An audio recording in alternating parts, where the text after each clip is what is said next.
Hey everyone, JJB here, bringing you guys something a little bit different for today. It's not any battling, it's no VGC, not even any singles or anything like that.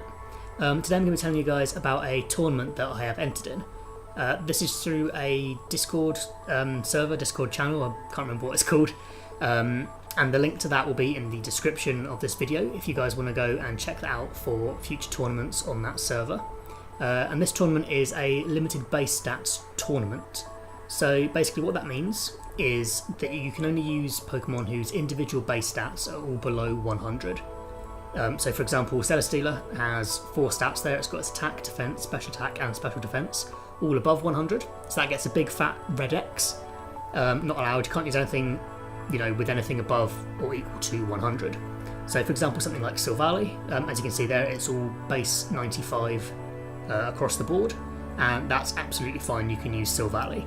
So yeah, like I say, anything with stats, any stat equal to or above 100 is banned from this tournament. In addition to that, there are a couple of other rules. For example, each team can only have 1 Eviolite. That's basically to make sure that, if you cut out Pokemon that have stats above 100, you're cutting out a lot of the sort of upper end mons. And a lot of teams will probably be looking to have some not fully evolved mons in there to sort of take up some of those roles that traditionally fully evolved mons would have. So this rule is basically just to make sure that there's not too much bulk being added on, unnecessarily, because that'll make the battles pretty rubbish. As well as that, each team can only have 1 Pokemon with either the huge power or the pure power ability. If you don't know, those abilities basically double the Pokemon's attack stat. And I think the only 2 things valid in this tournament that have those abilities are Diggersby with huge power and Medicham with pure power. So essentially you can only have Medicham or Diggersby, you can't have both. As well as that, you can only have 2 of the following Pokemon out of Clefable, Nidoqueen, Venomoth, Type Null, Silvally and Kingdra. The reasoning for that, I think, is basically all of these mons are the sort of standout best mons that have all their stats below 100, and the tournament organiser doesn't want them featuring too heavily. So basically you can only have 2 of those Pokemon listed, plus 1 mon with either huge power or pure power, or of course if you don't want any of them, you don't have to have any of them, you can pick from whatever you want. So the way the tournament's going to work is each round is going to be best of 3, so you've got to beat your opponent twice to secure the win. And it's going to be Swiss rounds to begin with, so it'll depend on how many people have entered. I'm not sure how many have entered and how many rounds there are going to be. But basically, you play your first round. If you win your first round, then you're likely going to play someone else who won their first round. Or if you lost your first round, you'll play someone else who lost their first round. And then that'll work similarly for the following rounds. So if you're, say, 3-1 in results so far, you'll probably play someone who's got a result of 3-1 as well, or as close as possible, to basically make sure that everyone's sort of playing people of similar abilities, I guess. And then at the end of all the Swiss rounds, when all the games have been played, it'll be a top cut. So people with the best Swiss round results will move into sort of a knockout stage of the tournament, and then eventually the winner will be decided because they'll progress from quarterfinals, semi-finals, finals, and then the winner. And there is a bronze position game as well, I believe. You've got to use the same team all the way through the tournament. I don't think I've written that here. But you have to win all your games with the same team. You can't change any EVs or even moves in between games. So once you've started, you're locked in with that team. So potentially a little bit annoying if you work out you've got a bit of a gap in your team that another mon exploits, or a different playstyle exploits. But yeah, you've got to try and make sure then that your team and team prep is good enough to handle all of that. So what am I going to be using? I decided that the first mon I wanted to use was this Frogadier. Basically, it's got the base stat. It's got a base speed of 97, which, if the highest you can have is 99, essentially. 97 is huge, so I really liked that. It's pretty much the fastest thing in the format. I think Basculin is legal and has a base speed of 98, but I didn't really like Basculin. And I thought with Frogadier, it also gets the Protean ability, so I thought if we smack on U-turn for some switch initiative, and then Surf, Dark Pulse and Ice Beam for some coverage, it should be able to hit really hard. It's still got a special attack of 83, which is, pretty decent, especially with the choice specs and stab on all of its moves. So yeah, I thought that would be a really nice thing to go with. Obviously it's not got very much bulk, so it's kind of just sort of got to be brought in to hit things really hard, get KOs, or swap out with U-turn to try and get some better positioning. So yeah, that's the first one I've gone with. The second one I've gone with is type Null. This is type Null holding the Eviolite. And as you can see from the EV spread there, I've invested heavily in its bulk. 252 in HP, and then sort of split evenly across defense and special defense. And the reason for that is obviously base 95 across the board other than speed, plus the Eviolite, plus the defensive EVs and a defensive nature will make this type Null have insane bulk. I've done some team testing with this, and this just eats up hits, just soaks up hits, doesn't really die very easily.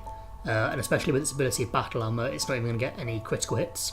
So it's a really solid mon. And then to back that up, I've gone with Toxic to try and sort of whittle down some of the bulkier opponents.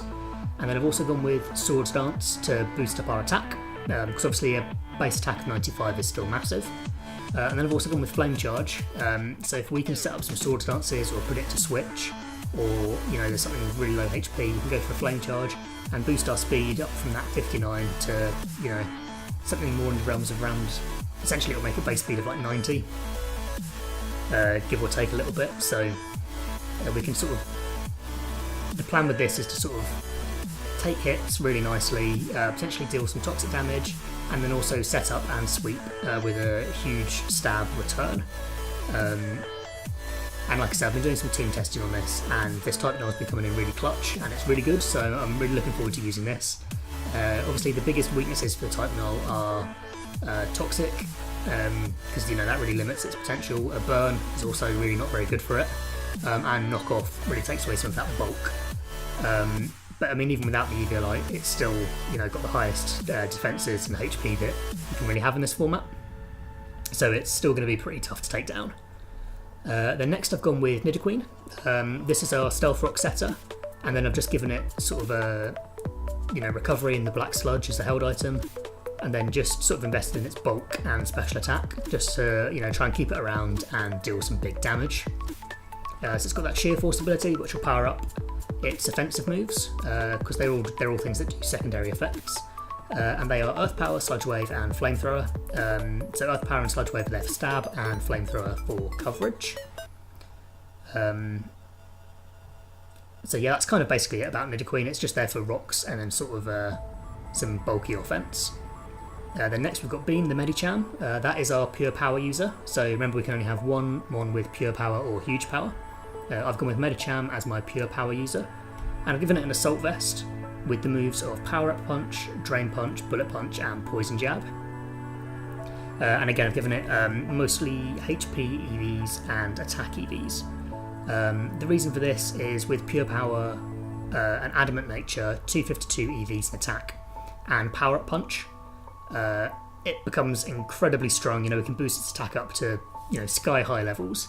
And then with Assault Vest and Drain Punch, we've got some recovery and some special defense bulk, as well as the HP investment we've got. So it becomes very, well, in theory, it should be very difficult to take down, with special attacks. And it can sort of boost up its offensive pressure with its ability and the Power Up Punch. And it's got Bullet Punch as priority, to whittle things down as needed. Again, that's proved really good in team testing.